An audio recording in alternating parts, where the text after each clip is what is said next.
അല്ല ദാസ, നീ കൂലിയുടെ കാര്യമൊന്നും പറഞ്ഞില്ലല്ലോ. അതിപ്പോ എന്നാ പറയാനേ, നമ്മൾ അപ്പുറം ഇപ്പുറം കിടക്കുന്ന ആൾക്കാരല്ലേ. അല്ല, നമ്മളെ അയൽവാസികളല്ലേ, അതാ ഞാൻ പറഞ്ഞേ. പിന്നെ കൂലിയാണെങ്കിൽ ചേച്ചി എന്ത് തന്നാ ഞാൻ സ്വീകരിക്കും. എന്നാ പണി കഴിഞ്ഞ് പോകുമ്പോ ഞാൻ നിനക്കൊരു ട്രോഫി തരാം. എന്താ, അത് മതിയോ? പണ്ട് പണിയും കഴിഞ്ഞ് പോയപ്പോ ചേച്ചിയുടെ കെട്ടിയോ അങ്ങനെ പണിയും കഴിഞ്ഞ് പോയപ്പം രാത്രിയിൽ നാട്ടുകാരെല്ലാം കൂടെ കെട്ടിയിട്ടിട്ട് അങ്ങേർക്ക് ചേച്ചീനെ ട്രോഫി ആയിട്ട് കൊടുത്തതാ. അതുകൊണ്ട് എനിക്ക് ആ പരിപാടി വേണ്ട.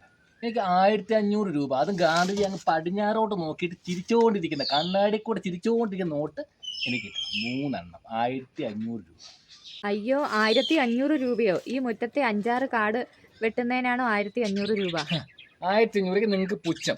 നിങ്ങളുടെ മുഖത്ത് നിന്ന് ആ ഇങ്ങനെയുള്ള ആ പുരുകത്തിൽ നിന്ന് 2-3 രോമം അങ്ങോട്ട് മുറിച്ച് കൊടുക്കുന്നതിന് അവർ 10-15 മിനിറ്റത്തേക്ക് ഈ ബ്യൂട്ടി പാർലറിൽ പോയിട്ട് 3000-4000 ഒക്കെ കൊടുക്കുന്ന നിങ്ങൾക്ക് ഒരു മടിയുമില്ല. ഈ പാവപ്പെട്ട ഈ വെയിലും കൊണ്ട് ഇങ്ങനെ ഈ മുഖത്ത് ഇങ്ങനെ വെളുപിടാന്ന് സുന്ദരനായിട്ടിരുന്ന ഞാൻ ഇങ്ങനെ കരുവാളിച്ച് ഈ വെയിലും കൊണ്ട് ഇവിടെ കടന്ന് ജോലി ചെയ്തിട്ട് നിങ്ങൾക്ക് 1500 ചോദിച്ചപ്പോൾ നിങ്ങൾക്ക് പുച്ഛം അല്ലേ? ഇവിടെ തള്ള നിങ്ങളെ കണ്ടാ അറിയാം നിങ്ങൾ മേക്കപ്പ് ആണെന്നും. ഭയങ്കര മേക്കപ്പ് കാരണം നിങ്ങൾ പുട്ടി അടിച്ചിട്ട് ഈ ഒരു വണ്ണം ഈ ഒരു നീളത്തിലുണ്ടാവും. നിങ്ങളെ പൊട്ടി അടിച്ച് നിങ്ങളുടെ മുഖത്തേക്ക് കൈ കയറി പോകും. എന്റെ പൊന്നോ, മതി. 1500 രൂപയല്ല, 2000 തികച്ചു തരാം. ഒന്ന് പോയി തന്നാ മതി. ഈ പറഞ്ഞത് മര്യാദ, ആദ്യം പറഞ്ഞു ന്യായം.